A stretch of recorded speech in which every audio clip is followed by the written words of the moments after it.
If you're new here, my name is Star, and I talk about true crime, hauntings, unexplained mysteries, and sometimes I review horror movies or books, all while I work on my diamond dot paintings. Diamond dot paintings are an excellent hobby, great to help ease stress and anxiety. Today we're going to cover one of the most notorious but yet remains uncaught serial killers of all time. And he's not even an American serial killer. Today we're talking about Jack the Ripper. Due to the graphic nature of this killer's crimes, listener discretion is advised. This episode includes discussion and descriptions of murder and assault that some people may find offensive. Extreme caution is advised for children under 13. In the late 1880s, the citizens of Whitechapel, a small hamlet of London, England, were terrorized by an unknown killer. This butcher brutally murdered at least 5 women in the dead of night. He targeted women of little means who were sex workers, working to fund their alcohol addictions and secure enough money for lodgings for the evening. Very little evidence was found at the scenes, leaving inspectors perplexed and without many clues to track down the serial killer. To date, the number of suspects is well over 100. Dozens of books and movies have been released, claiming to know who committed the murders. To this day, the identity of the killer behind Whitechapel murders is still a mystery. Known in his time as the Whitechapel Murderer and Leather Apron, we all know this prolific serial killer by his much more famous moniker, Jack the Ripper. There are 5 murders that were committed in the impoverished areas of Whitechapel from August 31st through November 9th, 1888, that are widely accepted as victims of Jack the Ripper. These 5, known as the 5 canonical victims, are accepted among scholars and true crime fans alike as victims of Jack the Ripper. However, there were 11 murders in total in the Whitechapel murders file that covered a period from 1888 to 1891. So was our Jack the Ripper active for 3 years? Or was he only active from August through November of 1888 and had several copycat killers, or even just one copycat killer? Let's take a look at the early victims first. On Saturday, February 25th, 1888, a 38-year-old widow named Annie Millwood was admitted to the Whitechapel Workhouse Infirmary, suffering from stab wounds to her legs and the lower part of her abdomen. According to the 7th April edition of the East London Post and City Chronicle, Annie Millwood stated that she had been attacked by a man who she did not know and who stabbed her with a clasp knife which he took from his pocket. No one appears to have seen the attack, and there is only the woman's statement to bear out the allegations of an attack, though that she had been stabbed cannot be denied. After her admission to the infirmary, Annie progressed favorably and was sent to the South Grove Workhouse. But while she was engaged in some occupation at the rear of the building, she was observed to fall, and on assistance being given, it was found that she was dead. At an inquest, a jury found Mary's death to be of natural causes and not related to her stabbing attack. Just over a month later, another attack on a woman was reported by London newspapers. On March 28, 1888, just after midnight, there was a knock at the door of Ada Wilson's room. According to Ada, she opened the door to a man who was about 30 years of age, 5 foot 6 inches tall, with a mustache and a sunburned face. He threatened to kill Ada if she did not give him money. When she refused, the man took out a knife and stabbed her twice in the throat. Rose Berman, the upstairs neighbor of Ada, was disturbed by screams coming from the room below. She rushed down to investigate and found Ada in the hallway shouting, quote, "Stop that man for cutting my throat," unquote, even as a man went out the front door and disappeared in the street. Ada made a full recovery and was able to give police an account of her attack and a description of the man who stabbed her. While not confirmed, it is highly probable Ada was a sex worker and was attacked by one of her clients. There is much debate over whether that client later became Jack the Ripper. It is a widely known fact that serial killers start with hesitation and escalate into their further crimes. So the early attacks could be attributed to a budding Jack the Ripper as he found himself and became the serial killer, the prolific serial killer we would all come to know. Ada's attack was far east of the neighborhood of alleyways where the later 5 canonical murders took place, however, and her attack was not as brutal. But again, it is a widely accepted fact among investigators and true crime fans that a lot of killers start out small and become more brutal and more gory and commit bigger crimes as they escalate and get more comfortable. It is important to keep in mind that a serial killer doesn't start out with their MO, or modus operandi, perfected. Many start with small violent crimes and work their way up to murder and perfect their MO along the way. Jack could have also been experimenting with different neighborhoods before settling on the perfect one. Ada could have invented the story of the attempted robbery to keep her true profession as a sex worker a secret. On Monday, April 2nd, 1888, Emma Elizabeth, a 45-year-old widow whose unfortunate alcohol addiction led her to sex work, was seen by Margaret Hayes, a fellow lodger from her building, talking to a man in an alleyway. According to Margaret, she had been attacked that night and was heading home. She claimed to have been approached by 2 men, one who punched her in the mouth. She later testified the man seen talking to Ada was not one of the men who had attacked her. Sometime between 4 and 5 the next morning, the deputy keeper of the lodging house, Mary Russell, became alarmed when Emma returned to the building. Mary later recalled her face was bleeding, her ear was badly cut, and she said that she was also injured about the lower part of the body.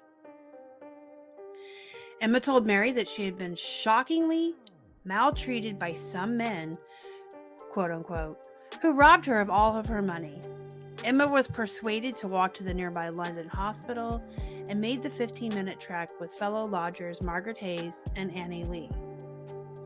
She was seen by Dr. George Houslip, the house surgeon, who later testified that Emma was not intoxicated and her injuries were truly horrific.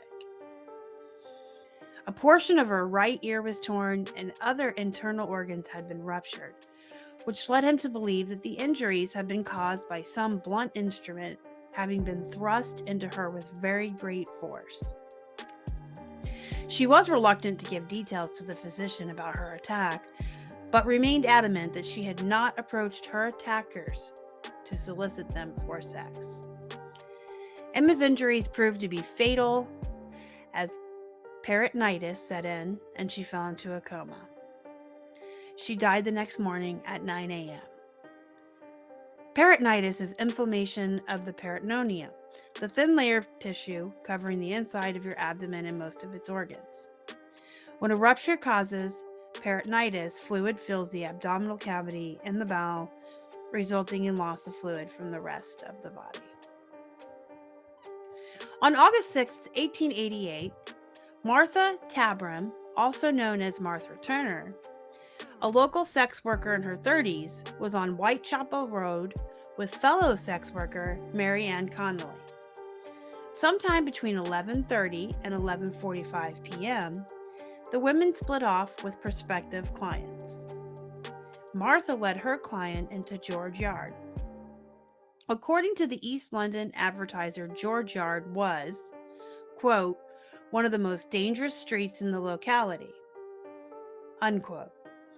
But for a streetwise sex worker like Martha, it offered a reasonable amount of privacy to ply her trade. Around 5 a.m., John Sanders Reeves found the body of Martha, lying on her back in a pool of blood. She had been seen lying there the night before by at least 2 witnesses, who thought nothing of it, as people sleeping on the stairs or in the courtyard was not unheard of. John ran off to fetch the police and returned with Constable T. Barrett. Barrett sent John to get Dr. Killeen, the local medic who carried out his examination and declared she had been, quote, brutally murdered, unquote. 39 stab wounds were found, from her throat down to her lower abdomen. Dr. Killeen later testified that 2 different blades had been used in the murder. The majority of the wounds had been inflicted with a pocket knife, while the deep wound to her breast had been dealt by, quote, some long, strong instrument, which could have been a sword bayonet or dagger, unquote. There is considerable debate on whether Martha was Jack the Ripper's first victim. The investigating officers at the time believed Martha to be one of Jack's victims. Inspector Walter Dew stated in his autobiography, quote, whatever may be said about the death of Emma Smith, there can be no doubt that the August bank holiday murder, which took place in George Yard buildings, was the handiwork of the Dread Ripper, unquote. Martha Taburn's injuries were not consistent with the mutilations sustained by later victims, who are now generally considered to be the 5 canonical victims of Jack the Ripper. But her killer had targeted Martha's throat and lower abdomen, just as Jack the Ripper's other victims. It is possible that Martha Taburn is the first victim of the prolific serial killer, Jack the Ripper. So why do we say the canonical 5 when we're discussing Jack the Ripper? Wouldn't it be easier just to talk about Ripper's victims? Can't we just say Jack the Ripper's victims and call it a day? No, because we don't know who the Ripper really was. We also don't know how many people he actually killed. Depending on which book you pick up or which movie you watch, Jack the Ripper is credited with anywhere from 2 to 9 murders, and sometimes more. The truth is, there isn't really much that any of us actually know about the case. Because Jack was never caught, we'll never know how many victims he really had. Or if there were copycat killers, or even if he had a partner. So what exactly does it mean when you hear the phrase, the canonical 5? And who are those 5 victims? Well, Mary Ann Nichols, also known as Polly, Annie Chapman, Elizabeth Stride, Catherine Eddowes, also known as Kate, and Mary Jane Kelly are considered the 5 canonical victims of Jack the Ripper. There were women murdered in Whitechapel before Polly. It is important to remember that. And Martha Taburn, who we talked about earlier, is actually frequently put forward as one of Ripper's victims. There's a lot of debate over which was his first and how many he actually murdered. But the 5 canonical are typically agreed on by investigators and true crime fans alike because they were murdered in such a short span of time. The murder locations were close together, and the murders were done quickly over those few weeks. And after Mary Jane Kelly's murder, who was the most gruesomely mutilated, it made sense to conclude that the Ripper had escalated and then finished. However, it is also another common conception that serial killers don't stop until they are stopped, meaning they will keep killing until they either die or are caught. So, did Jack the Ripper die? Did he go to jail for other crimes? Or did he truly just escalate, commit his most heinous crime, his most gruesome murder, and then just quit. So these 5 are the canonical 5 just because we know they're the only ones most likely actually murdered by the same man that we know as Jack the Ripper. But the deaths were all related. They had the same MO. And it appeared to be the same person committing these crimes. The biggest thing to remember about Jack the Ripper is that even now, over 100 years later, there's just so much that we just simply don't know. He was never caught, we have no confession, and we will never know the truth behind the Whitechapel murders. But the canonical 5 is handy as a term in general when we're speaking of Jack the Ripper, because it does indicate the 5 women who have historically been grouped together, but most of us acknowledge that 5 is probably not the right number. The first canonical victim. In the early morning hours of August 31st, 1888, a carter is someone whose occupation is transporting goods by cart or wagon, named Charles Cross, discovered the prone form of a woman lying in a gateway in Bucks Row. Unsure if the woman was dead or drunk, he called over Robert Paul, another carter who was walking through the area, to, quote, "Come over and look over here," unquote. The 2 men felt for a pulse and tried to detect a heartbeat. Deciding that the woman was alive, but barely, the 2 men made the decision to leave for work, as they were late. Yes, you heard me correctly. They found a woman lying in the street, bleeding to death, but because they determined her to still be alive, they went to work, because they were late. What these 2 men did not see in the pitch darkness and poorly lit passageway was that the woman's throat was slit so severely she had been nearly decapitated. But who could notice that when you're running late for work? Shortly after Charles and Robert left the scene, P.C. Neal turned into Bucks Row. P.C. Neal later told the inquest into the women's death, quote, "There was not a soul about. I had been round there half an hour previously and saw no one then. I was on the right side when I noticed a figure lying in the street. It was dark at the time. I examined the body by the aid of my lamp and noticed blood oozing from a wound in the throat. She was lying on her back with her clothes disarranged. I felt her arm, which was quite warm from the joints upwards. Her eyes were wide open. Her bonnet was off and lying at her side." End quote. No one had seen or heard anything amiss that night. It was as if the brutal murder was committed in pitch dark, with not a sound from the victim. Or perhaps the murder had occurred elsewhere and the body had been later moved to Bucks Row. The Times said, quote, "It seemed difficult to believe that the woman received her death wounds there. If the woman was murdered on the spot where the body was found, it is impossible to believe she would not have aroused the neighborhood by her screams. Bucks Row being a street tenanted all down one side by a respectable class of people." Unquote.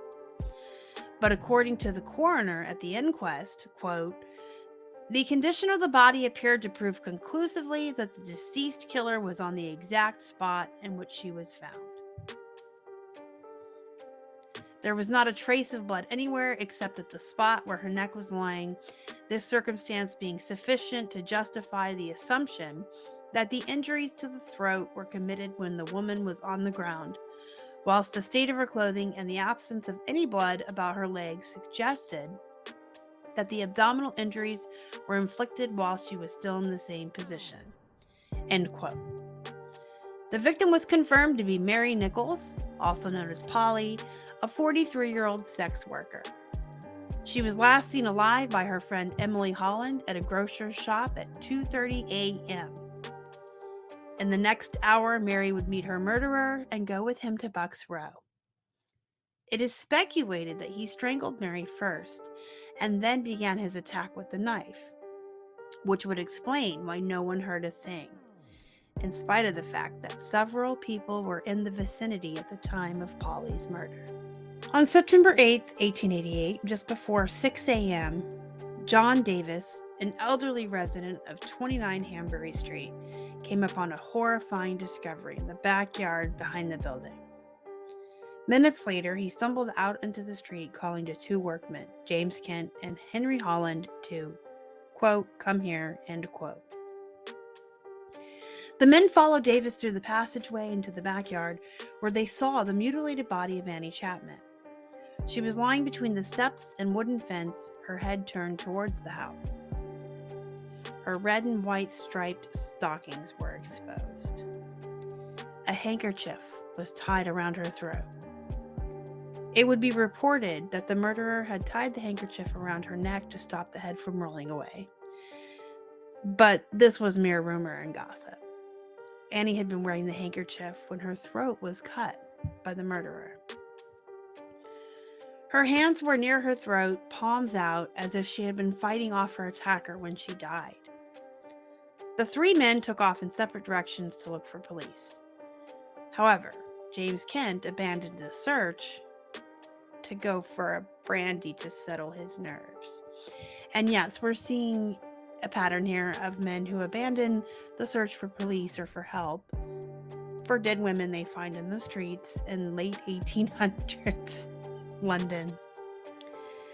Meanwhile, Henry Holland found a constable on duty, and after relaying the news of Annie's murdered body, he was shocked when the officer told him he could not leave his post. So now we have men who are late for work, men who need a brandy to settle their nerves, and a policeman who is told there is a body lying in the street, but he cannot abandon his post.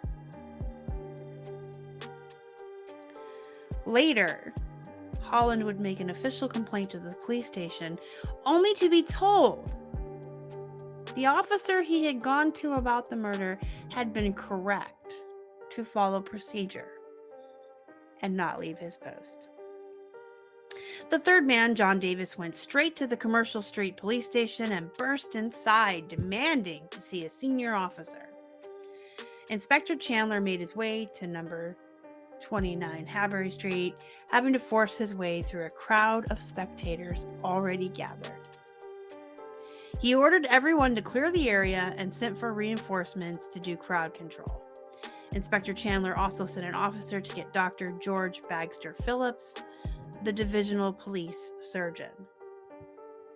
While Inspector Chandler waited for Dr. Phillips, he had one of the neighbors bring out something to cover Annie's body.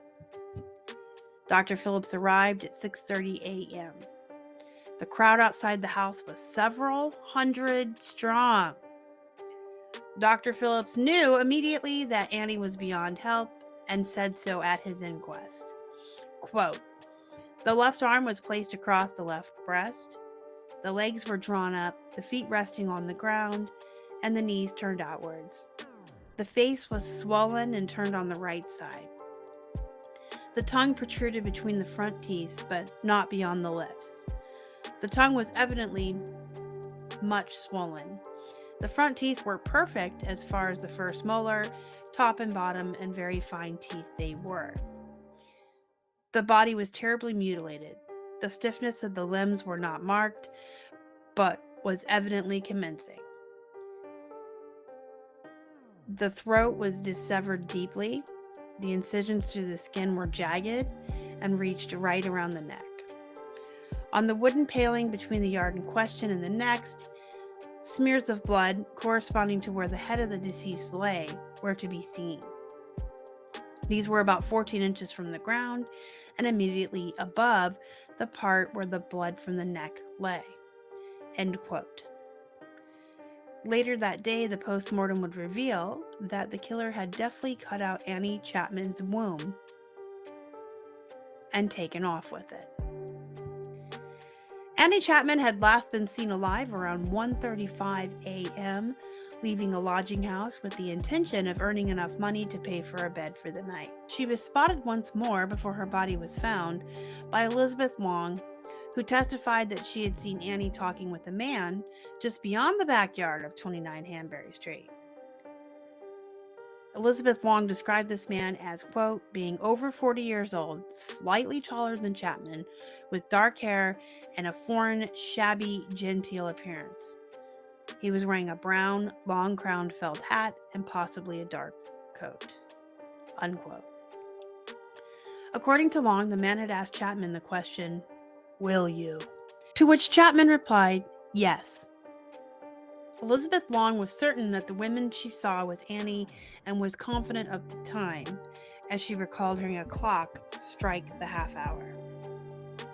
This means Long was the last person to see Annie alive and in the company of her killer. Elizabeth Stride, also known as Long Liz, spent the last day of her life cleaning rooms in a lodging house, and by 7:30 p.m. that evening was dressed and ready to go out on the town. There were several sightings of Elizabeth, including a few witnesses who reported to have seen her in the presence of a man. The last sighting of Elizabeth was by Israel Shorts, who saw a man approach Elizabeth. It is likely that Shorts is the only person to have seen one of the Ripper's victims in the act of being murdered. He did not speak English and recounted his evidence through an interpreter. In subsequent interviews to both police and journalists, Shorts changed his story and therefore is not considered a credible witness. Oddly, he reported that there were two men, one who was attacking Elizabeth and a second man who chased him off. Did Jack the Ripper have an accomplice? At 1 a.m., Louis Demschutz discovered the body of Elizabeth. Louis went into a nearby club and told several people, quote, "There's a woman lying in the yard, but I cannot say whether she is drunk or dead," end quote. The club goers scatter into the streets, yelling murder and police. Meanwhile, others arrive at the scene, including P.C. Spooner and P.C. Lamb, who check Elizabeth for a pulse. They discover her throat had been viciously cut. Dr. Blackwell arrives at the scene and pronounces Elizabeth had been dead for 20 to 30 minutes. He would later testify that her scarf had been pulled tightly around her neck. He surmised the killer grabbed her from behind by the scarf to strangle her before slicing her throat. Her windpipe would have been damaged, rendering her unable to scream or call for help, explaining how yet another murder had been committed without anyone hearing anything. Inspector Edmund Reed arrived, and the yard was closed off, and all witnesses and residents were questioned, and the area inspected. And finally, at 4:30 a.m., Elizabeth's body was taken to the morgue, and a half an hour later, her blood was washed away from the scene. Back then, it was thought that leaving a murder scene intact would cause stress and panic to citizens. So often, bodies were removed and possible evidence was washed away. On September 30th, 1888, at 1:44 a.m., P.C. Watkins turned into Myer Square from Mitre Street and stumbled upon the body of Catherine Eddowes. She was lying on her back with her clothes thrown up around her waist. Watkins ran to the nearby warehouse, Kearley and Tongs, where he knew retired police officer George Morris worked as a night watchman. "For God's sake, mate," cried Watkins, "come to my assistance. Here is another woman cut to pieces." Morris grabbed his lamp and followed Watkins to the square, then raced down Mitre Street, blowing furiously on his whistle. By 1:55 a.m., Dr. George William Sequeira was at the scene. He later told the inquest that death would have been instantaneous, as the killer had cut Catherine's windpipe and blood vessels. The doctor also opined that the murderer had only a basic knowledge of anatomy, and that he would not expect the killer to have been splattered with blood. A number of detectives did a canvass through the neighborhood and surrounding streets, and questioned several men, but to no avail. It appeared the murderer had simply disappeared. It was surmised he most likely made his escape via the adjacent St. James Place near the Metropolitan Fire Escape Station. The firemen on duty had not heard nor seen anything that night. City Police Constable Richard Pierce lived at number 3 Mitre Square. His bedroom looked across at the murder site, but he did not hear or see anything either. George Morris, the night watchman, whose whistle had first alerted the police at large to the atrocity, expressed himself totally baffled as to how such a brutal crime could have been committed close by without him hearing a sound. As the Illustrated Police News reported, quote, he could hear the footsteps of the policeman as he passed on his beat every quarter of an hour, so that it appeared impossible that the woman could have uttered any sound without his detecting it. It was only on the night that he remarked to some policemen that he wished the butcher would come round Mitre Square and he would give him a doing. Yet the butcher had come and he was perfectly ignorant of it. End quote. Stranger still was the fact that at the exact moment that Catherine Eddowes was going with her murderer into Mitre Square, 3 city detectives, Daniel Hulse, Robert Outram, and Edward Marriott, were busily orchestrating plainclothes patrols of the city's eastern fringe. Yet, the murderer had apparently managed to slip right past them, undetected, commit a murder, and disappear. At 1:30 a.m., P.C. Watkins of the city police passed the southeast corner on a beat that brought him through Mitre Square every 12 to 14 minutes, his lantern on and fixed to his belt. He was later emphatic that the square had been quite deserted and no one could have been hiding there without him seeing them. P.C. Watkins left the square and turned right towards Aldgate. 5 minutes after P.C. Watkins left the square, 3 Jewish gentlemen, Harry Harris, Joseph Chaim Levy, and Joseph Lawend, left the Imperial Club on Duke Street, and as they passed its junction with Church Passage, noticed a man and woman talking quietly together. The woman had her back to them, but they could see that her hand was resting on the man's chest. Levy was immediately convinced that the couple were up to no good and announced brusquely, "I don't like going home by myself when I see these sorts of characters about." In his hurry to get away, he paid the couple scant attention and was unable to furnish a description of either of them, although he was able to say that the man may have been 3 or so inches taller than the woman. Joseph Lawend, however, was a little less disgusted and a little more observant.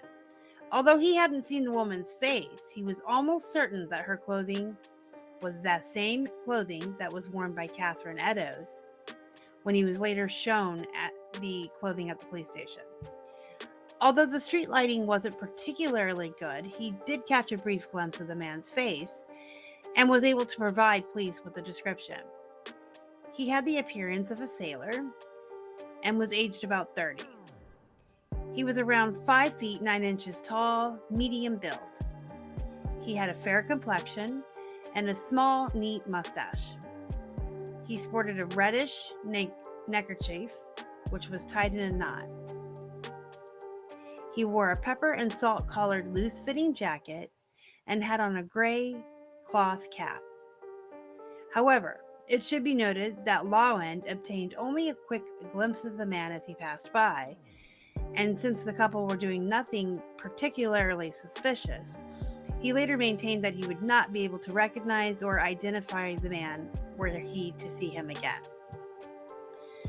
Since Catherine's body was discovered just 15 minutes later in the square, a few steps away from where Lawend had seen her with the man, there is a high probability that the man he saw was the murderer of Catherine Eddowes. This makes it highly likely that Joseph Lawend saw the face of Jack the Ripper. Mary Kelly was just 25 years old and was much younger than the other victims of Jack the Ripper. She was well known by the locals and, by all accounts, well liked. In the 8 months leading up to her death, she was renting a room in Miller's Court, living there with an unemployed Joseph Barnett. The two were behind on their rent, and Mary had to resort to sex work to earn enough to keep their lodgings. Mary's sex work led to arguments with Barnett, one which resulted in a broken window, and this, coupled with Mary allowing others to stay with them, was enough that Barnett eventually moved out. On the night of November 8th, 1888, Barnett visited Mary for an hour and left by 7:45 p.m. At 4 a.m. the next morning, two neighbors heard the word "murder" being called out. But cries of murder were actually quite a regular occurrence in this neighborhood, and it often meant it was just a drunken brawl taking place or domestic violence was occurring. And it was quite customary for those on the receiving end of such violence to scream "murder" in hopes that someone would come to their rescue. The local residents didn't want to get involved, and so they had come to learn to ignore any such cries. As indeed did the two neighbors of Mary Kelly ignore the cries of murder they heard that night on November 8th. At 10:45 a.m. that morning, Mary Kelly's landlord, John McCarthy, sent his assistant, Thomas Boyer, who was also known as Indian Harry, to 13 Miller's Court to collect overdue rent from Mary. Thomas received no answer when he knocked, and this made Boyer assume she was ignoring him due to being unable or unwilling to pay her rent. So he walked to the broken window and moved aside the blanket that was covering the open window. Upon seeing a room covered in blood, Boyer ran to get McCarthy, and the two men returned to peer through the window. The wall behind the bed was spattered with blood. On the bedside table was a pile of bloody human flesh, and there on the bed, barely recognizable as a human, lay the virtually skinned body of Mary Kelly. Quote, "The sight that we saw I cannot drive away from my mind. It looked more like the work of a devil than of a man. I had heard a great deal about the Whitechapel murders, but I declare to God I had never expected to see such a sight as this. The whole scene is more than I can describe. I hope I may never see such a sight as this again." End quote. These were McCarthy's words to a journalist in the days following the discovery of Mary's body. Inspectors Walter Dew and Walter Beck were fetched to come to the scene. Inspector Beck therefore moved to the window and gazed into the room. Almost instantly, he staggered back. "For God's sake, Drew," he cried, "don't look." Drew ignored the order and looked through the window. He saw a sight which would stay with him to his dying day. The horror of what he was seeing was still vivid in his mind 50 years later when he wrote his memoirs.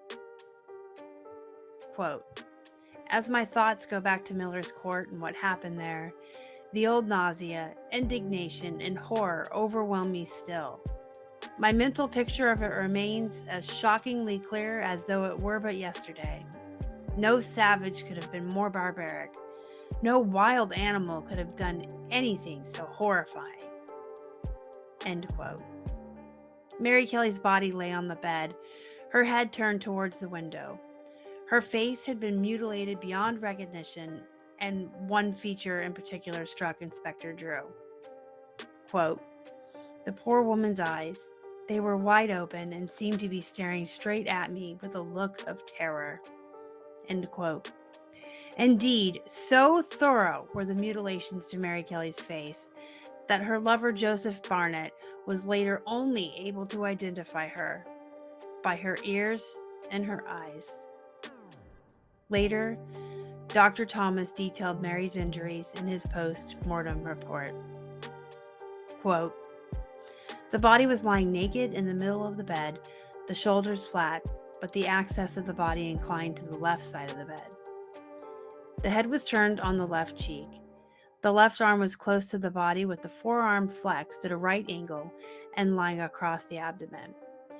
The right arm was slightly abducted from the body and rested on the mattress, the elbow bent and the forearm supine with the fingers clenched. The legs were wide apart, the left thigh at right angles to the trunk and the right forming an obtuse angle with the pubes. The whole of the surface of the abdomen and thighs was removed and the abdominal cavity emptied of its viscera. The breasts were cut off, the arms mutilated by several jagged wounds, and the face hacked beyond recognition of the features. The tissues of the neck were severed all around, down to the bone. The viscera was found in various parts. The uterus and kidneys with one breast under the head, the other breast by the right foot, the liver between the feet, the intestines by the right side, and the spleen by the left side of the body. The flaps removed from the abdomen and thighs were on a table. The bed clothing at the right corner was saturated with blood, and on the floor beneath was a pool of blood covering about 2 feet square. The face was gashed in all directions, the nose, cheeks, eyebrows, and ears being partly removed. The lips were blanched and cut by several incisions running obliquely down to the chin. There were also numerous cuts extending irregularly across all the features. End quote. This was perhaps the most horrific and violent of Jack the Ripper's murderers. Did he continue to murder after this last of the 5 canonical murders, or did he stop? This was his most brutal, his most violent. Did he escalate from the first murders to Mary's murder and then stop? Or did he continue to murder? Generally speaking, serial killers don't stop until they are stopped. Then there's always the question of, were these canonical 5 actually Jack the Ripper? The last murder was so different from the others that some true crime fans and investigators believe this was the work of a copycat killer, but one much more brutal and vicious than Jack himself. The world will probably never know who Jack the Ripper truly was, and how many of the murders were actually his work, and if there were murders he committed and bodies that were never found. We may never know the truth of Jack the Ripper. The lips were blanched and cut by several incisions running obliquely down to the chin. There were also numerous cuts extending irregularly across all the features. End quote. This was perhaps the most horrific and violent of Jack the Ripper's murderers. Did he continue to murder after this last of the 5 canonical murders, or did he stop? This was his most brutal, his most violent.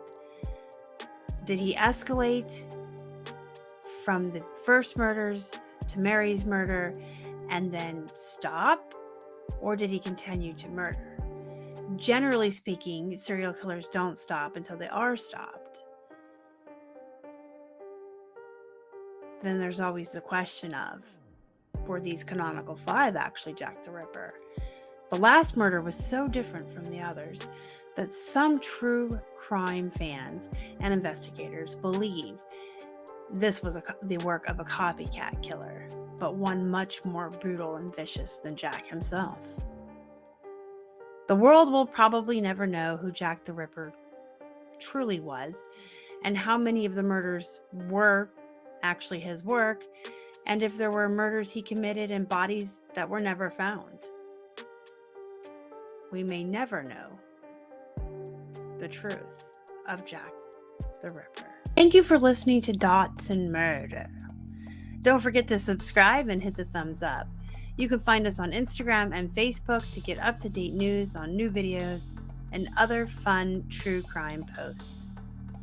If you have a request for a specific murder case, unsolved mystery or haunting you would like to hear me cover, or a movie you would like to hear me review, please leave requests in the comments section. This episode was researched, written, and read by Star Bryson in 2023. You can find the diamond dot paintings you see in the videos in the description box below, on sale on Amazon.